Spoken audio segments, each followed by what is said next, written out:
Satgas lawan COVID-19 dan Pemulihan Ekonomi Nasional DPR RI melakukan sidak ke perusahaan farmasi PT Kimia Farma Plen Banjaran, Bandung, Jawa Barat, guna meninjau kesiapan Kimia Farma yang kini tengah memproduksi obat antivirus COVID-19. Anggota Komisi 11 DPR RI Ahmad Najib Kodratullah mendesak pemerintah segera mempercepat proses distribusi vaksin COVID-19, mengingat masih banyak masyarakat yang kesulitan mendapatkan akses vaksin akibat adanya keterbatasan suplai ke berbagai penjuru daerah Indonesia. Komisi 6 DPR RI meminta Badan Usaha Milik Negara atau BUMN berperan dan berupaya membantu penyediaan oksigen medis di seluruh rumah sakit di Indonesia untuk mengantisipasi terjadinya kelangkaan oksigen dalam upaya penanganan pandemi COVID-19.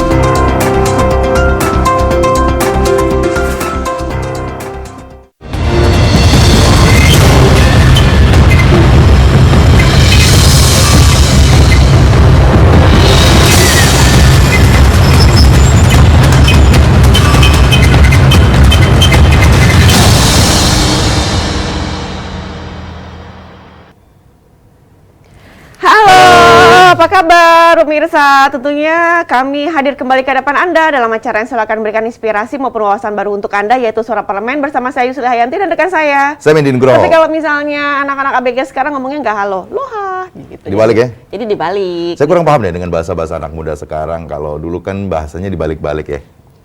Atau di apa ya, kata ada kamus kata-kata gaul dulu ya. Ada yang kamus-kamus yang misalnya halo hagalogo. Ada gitu ya. Gitu kan kalau misalnya kesannya kita kalau misalnya bicara perbedaan usia kayaknya kita jauh banget sih sama dia. Enggak lah, kita juga masih muda ya pemirsa. Tapi kalau ada bahasa seperti itu, ini ada satu pengetahuan bahwa ini sebenarnya di usianya sudah ketahuan ya.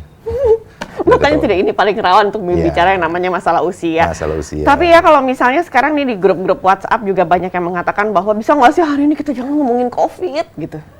Tapi COVID itu masih ada. Itu COVID dia, masih ada. Walaupun memang kadang-kala kita merasa bosan dengan berbagai informasi, baik itu yang benar ataupun yang hoax, banyak sekali. Mau tidak mau ya. Tapi kan nggak bisa dipungkiri Medi, karena kalaupun misalnya juga memang sudah masuk di masa yang varian Delta ini semakin merajalela saat misalnya di bulan Juni atau Juli waktu itu, nah ini membuat banyak sekali rasa ketakutan ataupun khawatir berlebihan. Takut boleh, tapi jika misalnya kamu merasa takut dengan kondisi COVID masih ada di sekitar kita, jumlah pasien terus bertambah, tapi kita juga tidak melaksanakan protokol kesehatan dengan baik, artinya sama saja. Kita tidak ikut berpartisipasi. Iya dong. Ya, cuma apa yang bisa kita lakukan ya pemirsa, kalau misalnya namanya juga mau menghindar juga susah juga. Cuma yang bisa kita lakukan adalah preventif ya, membuat tindakan preventif, mulai itu kita menjaga protokol kesehatan secara ketat, begitupun juga mengkonsumsi makanan sehat dan meminum vitamin. Jangan lupa setiap hari. Ya, dan mengawali hari ini beberapa informasi akan kami hadirkan ke hadapan Anda. Yang pertama terkait dengan pimpinan DPR RI sampaikan obat antivirus segera hadir.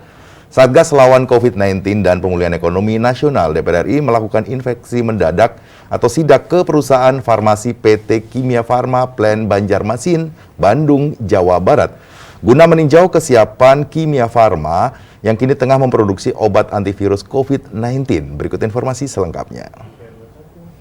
Satgas lawan COVID-19 dan Pemulihan Ekonomi Nasional DPR RI melakukan sidak ke perusahaan farmasi PT Kimia Farma Plen Banjaran, Bandung, Jawa Barat, guna meninjau kesiapan Kimia Farma yang kini tengah memproduksi obat antivirus COVID-19. Wakil Ketua DPR RI Sufmi Dasko Ahmad mengatakan hasil sidak tersebut memberikan angin segar bagi masyarakat. Pasalnya saat ini PT Kimia Farma tengah memproduksi obat antivirus Favipiravir sebanyak 2 juta tablet per hari. Sufmi Dasko juga menambahkan uji klinis tahap 3 sudah dilakukan dan ini menjadi kabar gembira bagi dunia kesehatan, khususnya rakyat Indonesia. Itu kebutuhan obat antivirus akan segera terpenuhi dengan harga yang relatif terjangkau. Bulan Oktober uji klinis tahap 3-nya selesai, itu kabar gembira buat dunia kesehatan kita, buat rakyat Indonesia, dan kami apresiasi terhadap Kimia Farma yang sudah dengan cepat dan responsif untuk memproduksi obat. Selain itu, Sufmi Dasko Ahmad berharap obat antivirus yang diproduksi PT Kimia Farma dan perusahaan farmasi lainnya dapat memenuhi kebutuhan masyarakat dan berhasil menghentikan pandemi COVID-19 di Indonesia. Selain itu, Dasko mengungkapkan, DPR RI terus mendorong perusahaan farmasi tanah air untuk menghadirkan inovasi di tengah pandemi COVID-19. 2 juta sehari, nanti masih ada lagi 2 pabrik yang 1.500.000 pabrik di luar Kimia Farma. Sehingga kita harapkan dengan 3.500.000 yang Kimia Farma paling banyak per hari, itu kebutuhan obat antivirus akan terpenuhi. Zikri dan Denus, TVR Parlemen, melaporkan. Ya pemirsa, di berita selanjutnya yaitu DPR RI dorong pemerintah percepat distribusi vaksin ke daerah. Anggota Komisi 11 DPR RI Ahmad Najib Qodratullah mendesak pemerintah segera mempercepat proses distribusi vaksin COVID-19. Mengingat masih banyak masyarakat yang kesulitan mendapatkan akses vaksin akibat adanya keterbatasan suplai ke berbagai penjuru daerah di Indonesia. Ini dia beritanya. Anggota Komisi 11 DPR RI Ahmad Najib Qodratullah mendesak pemerintah segera mempercepat proses distribusi vaksin COVID-19, mengingat masih banyak masyarakat yang kesulitan mendapatkan akses vaksin akibat adanya keterbatasan suplai ke berbagai penjuru daerah Indonesia. Najib juga meminta pemerintah fokus melakukan distribusi vaksin ke daerah-daerah yang hampir kehabisan stok, mengingat saat ini kondisi darurat dan tingkat kematian akibat COVID-19 masih tinggi. Najib khawatir kendala pada distribusi vaksin akan menghambat herd immunity yang dicanangkan pemerintah serta menghambat program pemulihan ekonomi nasional. Kalau kita sedang melaksanakan akselerasi dengan cara distribusi vaksin seperti ini, nampaknya tertinggal. Kita harus cepat. Apapun itu kendalanya, pastikan ketersediaan vaksin di daerah ini memadai. Sehingga program vaksinasi ini bisa berjalan begitu cepat sesuai jadwal. Menurut Najib, perlu penyederhanaan birokrasi dalam upaya penanggulangan pandemi COVID-19 yang terjadi di Indonesia. Salah satunya terkait proses distribusi vaksin dan mekanisme vaksinasi yang selama ini dilakukan pemerintah. Najib menegaskan, pemerintah harus memastikan seluruh masyarakat mendapatkan vaksinasi dosis lengkap dan menjaga kesediaan vaksin di seluruh daerah di tanah air. Perbaikilah birokrasi tentang vaksin ini. Jangan kemudian karena masalah birokrasi yang cukup klasik, akhirnya menghambat proses vaksinasi nasional. Saya berharap Presiden turun langsung untuk meng-cut masalah birokrasi vaksinasi ini, sehingga daerah-daerah tidak lagi menemui kelangkaan vaksin tadi. Andri, TVR Parlemen, melaporkan. Informasi selanjutnya terkait dengan BUMN diminta ikut jaga pasokan oksigen medis. Komisi 6 DPR RI meminta Badan Usaha Milik Negara atau BUMN berperan dan berupaya membantu penyediaan oksigen medis ke seluruh rumah sakit di Indonesia untuk mengantisipasi terjadinya kelangkaan oksigen dalam upaya penanganan pandemi COVID-19. Berikut informasi selengkapnya. Di Gedung Nusantara 1 DPR RI Jakarta, Wakil Ketua Komisi 6 DPR RI Martin Manurung mengatakan, kelangkaan pasokan oksigen medis harus diantisipasi dengan meningkatkan jumlah produksi oksigen oleh industri dan menjaga proses distribusi berjalan cepat dan lancar. Untuk itu, Kementerian BUMN harus berperan aktif melakukan upaya-upaya tersebut dan menjalani kerjasama dengan perusahaan-perusahaan swasta yang bergerak di industri tabung gas medis, termasuk pengendalian harga tabung dan isi ulang oksigen. Jadi BUMN tidak punya pabrik oksigen gitu ya. Nah, itu adanya di swasta. Tapi BUMN bisa mendukung dari sisi distribusi seperti yang dilakukan oleh Pertamina ya dengan menyuplai isotank misalnya. Wakil Ketua Komisi 6 DPR RI Martin Manurung juga mendorong BUMN mendukung riset dan penelitian yang dilakukan para ilmuwan di dalam negeri dalam mengembangkan dan memproduksi vaksin nasional hingga proses uji klinis agar Indonesia mampu menghasilkan vaksin nasional. Nah, karena itu ke depan kita harus punya kemandirian dalam hal vaksin. Nah, jadi bisa nggak misalnya di awal tahun 2022 atau pertengahan, kita sudah bisa memproduksi. Kalaupun belum bisa 100%, ya paling tidak 30%, 40%. Menteri Kesehatan Budi Gunadi menyebutkan kebutuhan oksigen medis naik menjadi 2.500 ton per hari. Kapasitas produksi di Indonesia 1.700 ton per hari. Ajib dan Domi, TVR Parlemen, melaporkan. Dilanjutkan dengan anggota DPR RI bantah terima fasilitas karantina hotel pemirsa. Anggota DPR RI yang pernah terinfeksi COVID-19 mengaku tidak pernah menerima fasilitas karantina hotel dari pemerintah. Bahkan banyak anggota DPR RI juga menolak fasilitas tersebut. Kami berikan liputannya untuk Anda.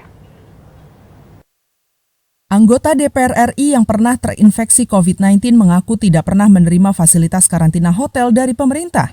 Bahkan banyak anggota DPR juga menolak fasilitas tersebut. Dalam wawancara secara virtual, anggota Komisi 3 DPR RI Bimantoro Wiono mengaku sudah 2 kali terinfeksi COVID-19, begitu juga keluarganya pernah terinfeksi COVID-19. namun tidak pernah mendapatkan fasilitas karantina di hotel seperti pemberitaan yang beredar di masyarakat baru-baru ini.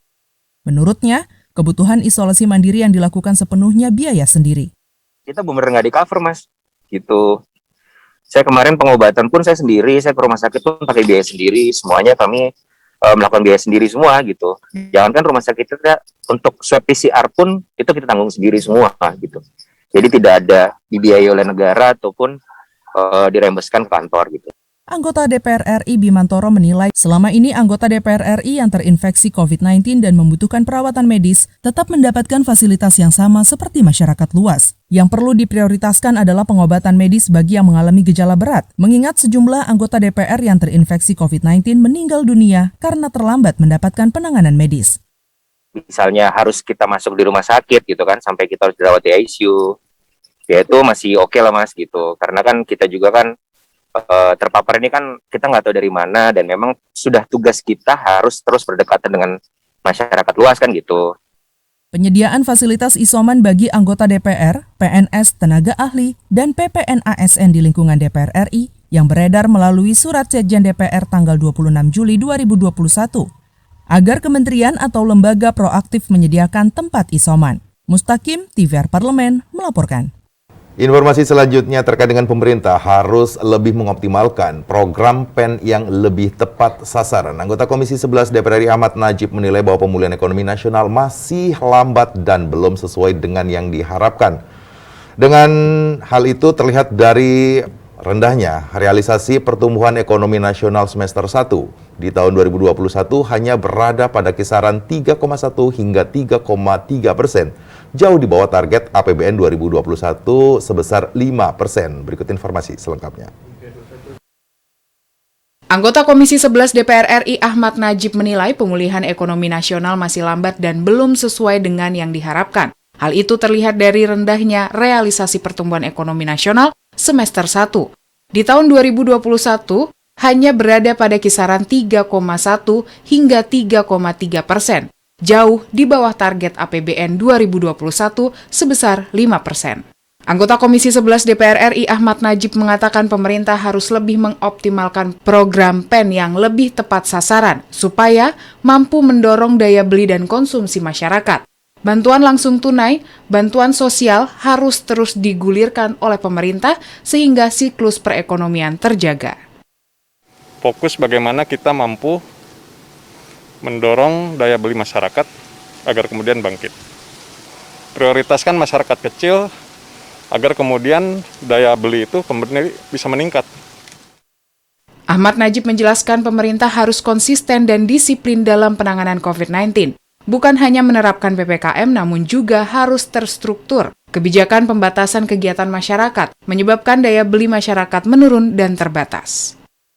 Ya, memang ini kita perlu melakukan sebuah revolusi sosial dengan masyarakat bersama-sama sehingga kita bisa adaptif dengan situasi dan kondisi, sehingga kita tidak perlu berlarut-larut harus dengan PPKM dan PPKM terus.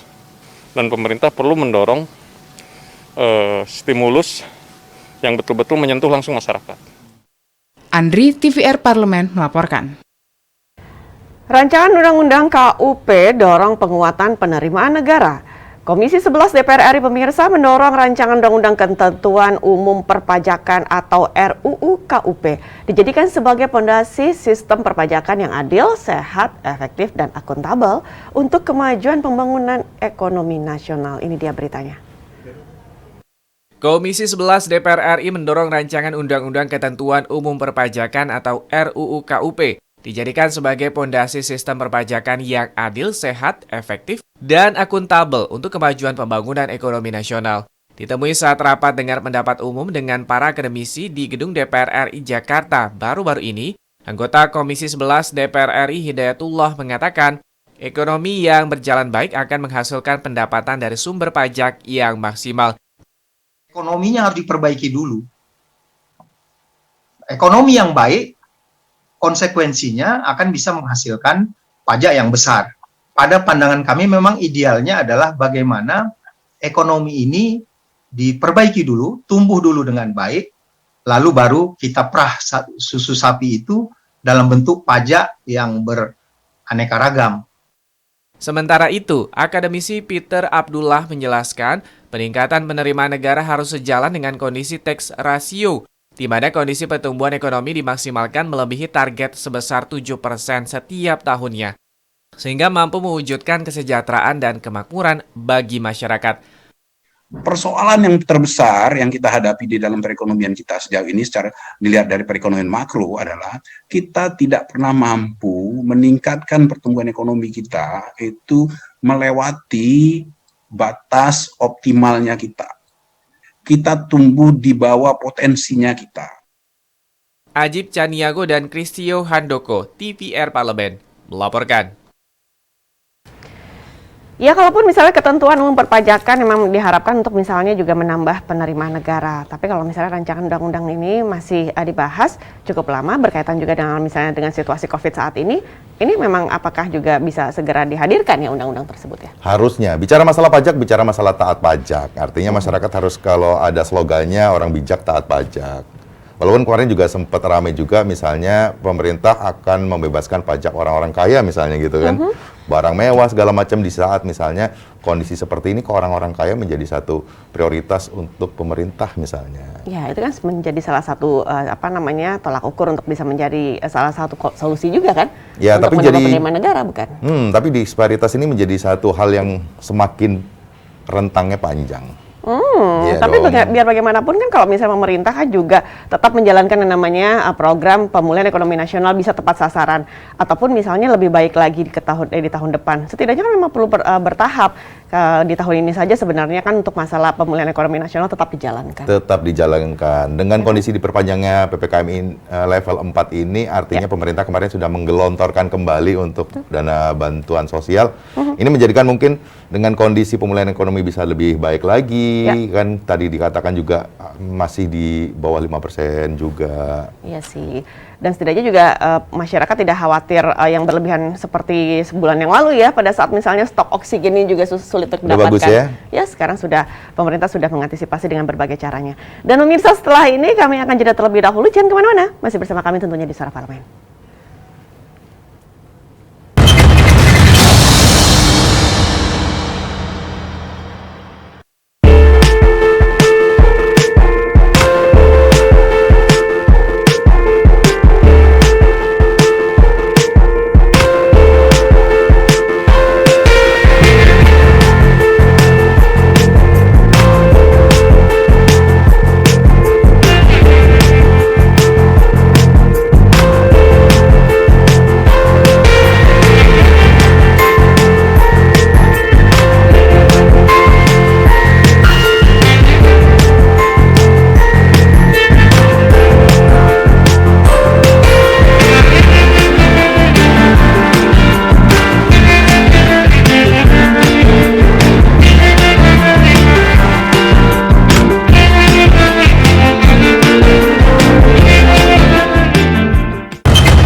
Harian Kompas yang terbit pada hari ini pemirsa, jangan-jangan ini juga nanti keluar berita yang tadi malam tuh, yang sebelum sekitar pukul 00, semua atlet yang dari Tokyo sudah sampai di Jakarta. Tapi harus karantina dulu, 8 hari baru ketemu Presiden. Isinya Harus itu ya? bukan? Isinya itu bukan? Gitu. Ya memang harus karantina dulu kan. 8 Karantina hari. dulu ya. Ya, tadi malam sudah disambut oleh Menpora, Pak Zainuddin Amali, kemudian juga nanti akan bertemu Presiden setelah karantina kalau misalnya memang semua berjalan dengan sesuai rencana. Tapi ini menjadikan headline nggak ya? Hadiahnya yang ditunggu ya.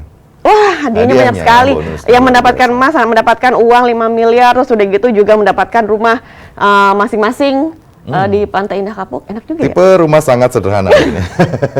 Nah, apakah memang ini yang jadi pembahasan pada pagi hari ini oleh Harian Kompas pemirsa? Kita akan perlihatkan ke hadapan Anda. Tentunya kami segera masuk dalam headline Surat Kabar.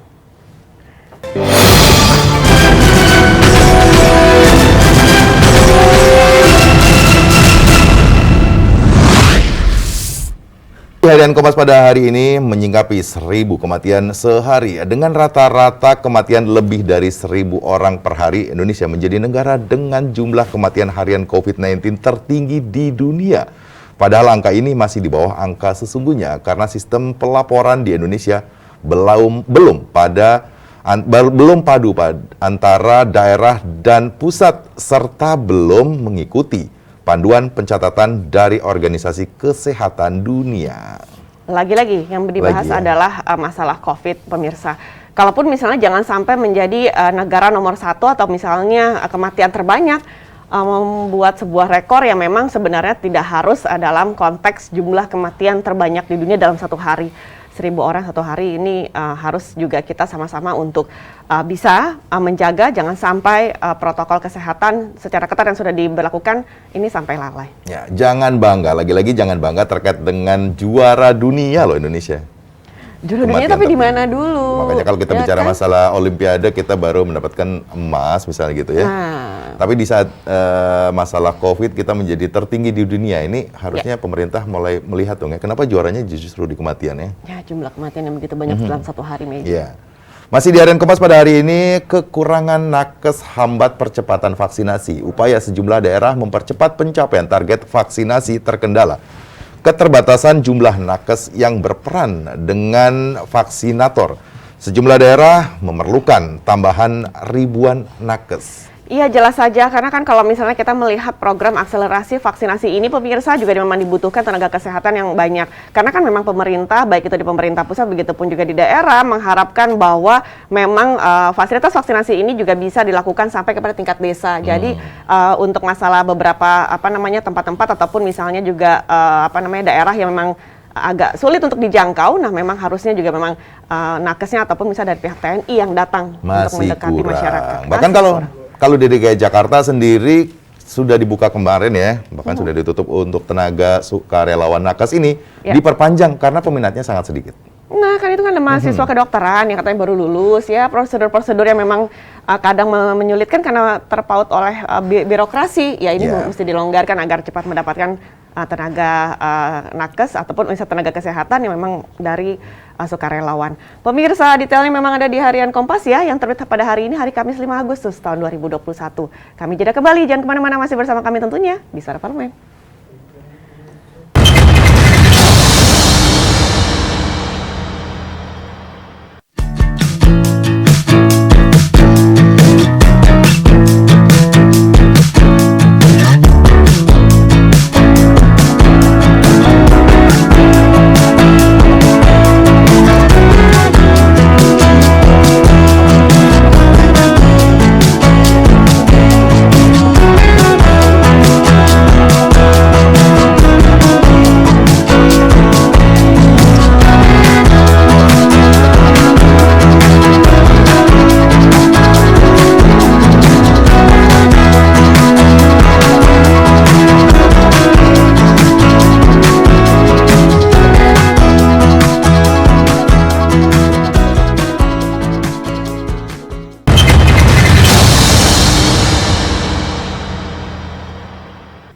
Ya, pemirsa, kalaupun misalnya juga mungkin Anda juga suka ataupun sering mendengar bahwa misalnya, hasil tes COVID-19 tuh banyak yang dipalsukan loh. Benar nggak sih? Benar, karena ada alamat palsu berarti ada hasil tes palsu. Hubungannya palsu ya. Kemarin ramai juga loh kalau beberapa informasi bahwa tidak hanya alamat palsu saja, tapi banyak hasil tes web yang ternyata dipalsukan untuk kepentingan.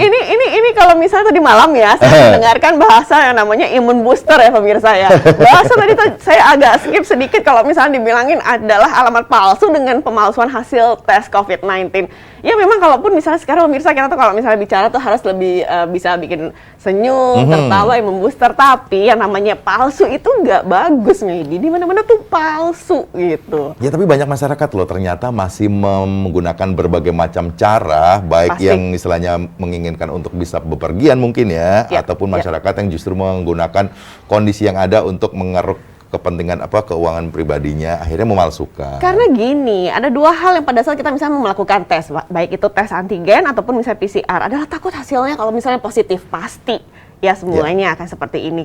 Tapi bagaimana dengan kondisi misalnya kita harus melakukan perjalanan atau misalnya hal-hal yang membutuhkan hasil tes COVID-19 dan setidaknya jangan sampai misalnya rencana kita gagal. Nah, ini juga yang setidaknya memicu sehingga pemalsuan hasil tes COVID-19 ini semakin marak di Indonesia. Ini akan kami angkat pada hari ini pemirsa mengenai maraknya pemalsuan hasil tes COVID-19. Tentunya kami berikan dulu informasi lengkapnya dalam tajuk Suara Parlemen berikut ini.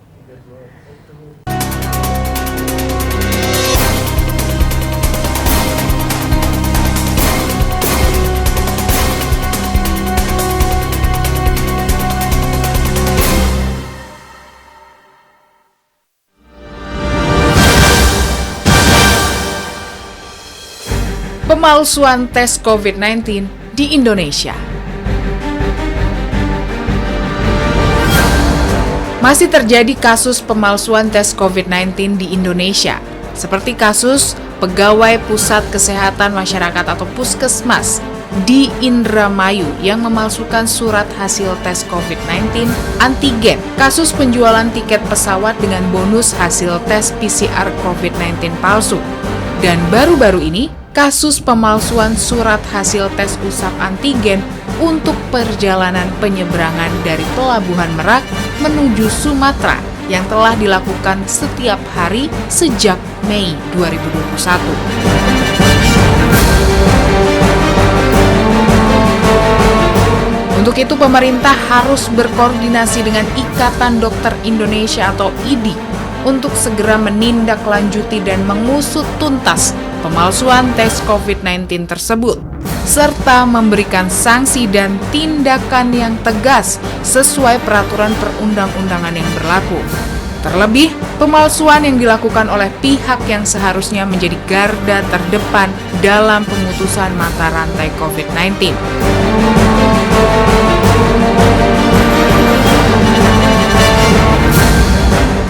Di samping itu, pemerintah harus mengevaluasi kasus-kasus pemalsuan tes COVID-19 tersebut. Mengingat, walaupun sejumlah laboratorium telah berafiliasi dengan Kemenkes, namun pemalsuan tes COVID-19 masih marak terjadi. Dan pemerintah juga harus memperbanyak laboratorium yang terafiliasi dengan Kemenkes dan mempertimbangkan seluruh hasil tes COVID-19 sebagai persyaratan perjalanan harus terafiliasi dengan Kemenkes, baik jalur darat, udara, maupun laut, agar kedepannya dapat mencegah pemalsuan tes COVID-19.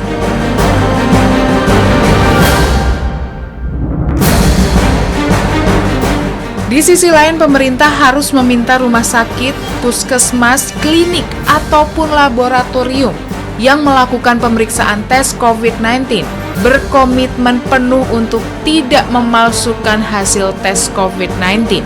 Mengingat virus corona bukan hanya berdampak pada diri sendiri, namun juga berbahaya kepada orang-orang di sekitar yang berpotensi tertular. Pemerintah bersama aparat untuk memahami alur atau modus pemalsuan tes COVID-19 yang saat ini terus berkembang, serta melakukan random sampling, pengecekan ulang hasil tes COVID-19 di sejumlah jalur perjalanan khususnya yang dicurigai atau terindikasi melakukan pemalsuan tes COVID-19.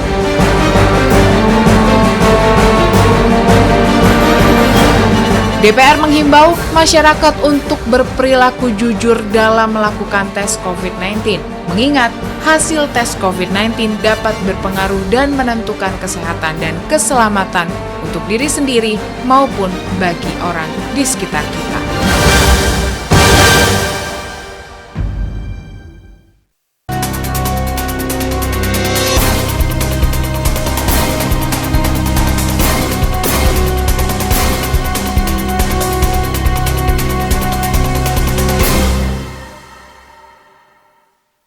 Kasus pemalsuan hasil tes COVID-19 semakin marak terjadi di Indonesia. Kabid Humas Polda Banten, Kombes Polisi Edi Sumardi mengatakan bahwa sindikat pemalsu surat hasil swab antigen COVID-19 sudah menjalankan aksinya sejak bulan Mei 2021. Namun pemerintah atau permintaan pembuatan meningkat sejak diterapkannya PPKM darurat. 5 orang termasuk dokter ditangkap polisi karena terlibat sindikat pemalsu surat swab antigen yang menjadi syarat penerbangan di Pelabuhan Merak, Banten. Mereka beroperasi di kala ada penerapan PPKM darurat dan PPKM level 3 dan 4. Di Skrimun Polda Banten, Kombes Ade Rohmat Itnal mengatakan bahwa pengungkapan ini bermula dari laporan masyarakat bahwa ada jual beli hasil rapid antigen di Pelabuhan Merak tanpa prosedur pemeriksaan. Ya, kalaupun misalnya juga hasilnya juga sudah jelas di Pelabuhan Merak ya pemirsa ya, ini juga memang harus diantisipasi sejak dari awal. Kalaupun misalnya juga nanti mulainya nih misalnya di Pelabuhan Merak sudah bisa lolos untuk mendapatkan tes hasil negatif untuk tes swab antigen. Nah, ini takutnya juga di beberapa daerah ataupun juga di beberapa tempat diikuti dengan cara tersebut. Takutnya nanti banyak calo-calo ataupun misalnya pihak-pihak tidak bertanggung jawab ya untuk yang masalah yang namanya menghadirkan surat antigen tersebut. Artinya masih banyak sekali masyarakat yang justru mengambil keuntungan untuk celah-celah seperti ini. Ini masih banyak sekali. Tapi menjadi masalah adalah kenapa hanya diberlakukan misalnya untuk syarat penerbangan misalnya. Ya, jalur darat kenapa enggak? Nah, jalur darat kan yang tadi seperti di Pelabuhan Merak jelas Medi bahwa misalnya juga di Pelabuhan Merak ini misalnya juga jalur darat sudah diberlakukan. Awalnya memang dari situ. Kalau misalnya untuk menggunakan penerbangan ataupun misalnya pesawat, ini juga lebih kepada misalnya swab PCR. Ya kan sekarang sudah diterapkan seperti itu. Ya itu tadi, kalaupun misalnya juga pada saat PPKM darurat ini sudah diberlakukan dan semuanya juga sudah semakin ketat, lagi-lagi juga banyak sekali masyarakat yang akhirnya mengakali bagaimana dengan kondisi yang ada saat ini. Ya, kondisinya mereka akhirnya berusaha untuk mencari surat yang bisa melegalkan dia. Padahal sebenarnya dengan kondisi misalnya ya, seandainya orang tersebut memang terpapar atau dinyatakan positif dan harus terbang misalnya. Ya. Kebayang nggak misalnya satu pesawat harus terpapar COVID-19? Sudah kita lihat kan rekor dunianya, yaitu adalah kematian 1.000 orang per harinya pemirsa. Gitu ya? Ini juga karena kelalaian kita bersama kok. Jadi kalaupun misalnya juga Indonesia juga bisa tumbuh ataupun bangkit ataupun bisa meminimalisir yang namanya penularan virus COVID di Indonesia, itu berasal dari masyarakatnya sendiri. Dan setidaknya yang melakukan pemalsuan yang memang harus diberikan efek jera, yaitu dengan hukuman yang setimpal. Hukuman yang pasti. Dengan masih banyaknya kondisi, kalau ingat kemarin di Sumatera Utara misalnya, Sumatera Barat atau kerjanya di Jawa, ini masih banyak daerah-daerah lain yang justru memang ditemukannya masih terjadi pemalsuan-pemalsuan. Ya. Ini membuat kita menuntut aparat, lagi-lagi aparat penegak hukum untuk segera menindak misalnya, karena ini luar biasa ya, resiko yang dilakukan Pasti. dengan kondisi memalsukan surat antigen atau swab PCR ini. Dan kalau bicara masalah resiko sudah kita rasakan bersama, mulai dari varian Delta yang masuk dengan mudah dan begitu cepat ke Indonesia, ini juga begitu pun juga masalah kelalaian kan warga negara India masuk ke Indonesia. Pemirsa jangan kemana-mana, masih dengan tema yang sama, masih bersama kami tentunya di Suara Parlemen.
Anda masih bersama kami di Suara Parlemen. Bagaimana suara DPR terkait dengan banyaknya atau maraknya pemalsuan tes PCR atau tes antigen di berbagai daerah. Memang DPR RI menghimbau masyarakat untuk berperilaku jujur dalam melakukan tes COVID-19. Mengingat hasil tes COVID-19 dapat berpengaruh dan menentukan kesehatan dan keselamatan untuk diri sendiri maupun bagi orang di sekitar. Setuju, berani jujur adalah awalnya pada orang hebat ya. Berarti kalau misalnya kita semua berani jujur, kita semua hebat pemirsa. Tapi bagaimana dengan kondisi kejujuran yang benar-benar hakiki saat ini yang paling sulit untuk misalnya didapatkan. Walaupun misalnya juga kita sama-sama tergopoh-gopoh untuk bisa menghapus yang namanya virus COVID-19 di Indonesia sampai waktu ini tidak tahu kapan akan selesainya. Dengan demikian memang harusnya juga kita sama-sama untuk bisa membantu pemerintah, kalaupun sudah beberapa program diberikan oleh pemerintah mempercepat menurunnya ataupun meminimalisir penularan virus COVID-19, tapi kalau masyarakatnya juga masih kurang jujur atau tidak jujur ataupun lalai, susah. Yang pasti COVID-19 masih ada di Indonesia hingga saat ini, artinya dengan pemberlakuan berbagai kebijakan pemerintah harus kita laksanakan, jangan merugikan orang lain, jangan merugikan diri sendiri, ini hal yang paling penting untuk kita lakukan, setidaknya minimal PPKM level 4 ini bisa berakhir dengan baik kalau kondisinya membaik ya. Betul, tidak bisa dipungkiri rasa takut juga pasti ada di setiap benak manusia, tapi kalaupun misalnya kita berani untuk melakukan ataupun kita sadar untuk melakukan yang namanya tes antigen secara jujur, pemirsa, ini juga bisa setidaknya menjaga mulai dari diri kita ataupun keluarga kita jangan sampai terpapar dan makin meluas kepada saudara-saudara kita. Mari kita sadar karena dengan begitu kita akan sama-sama membantu berbagai program pemerintah yang akan nantinya juga berguna untuk meminimalisir penularan virus COVID-19 di Indonesia. Semoga kita dalam keadaan sehat selalu. Dengan demikian, Suara Parlemen edisi hari ini telah usai. Saya Yusli Hayanti. Saya Mindi Nugroho. Tentunya bersama rekan-rekan kami yang bertugas pada hari ini mengucapkan terima kasih atas perhatian Anda dan sampai jumpa. Salam sehat selalu.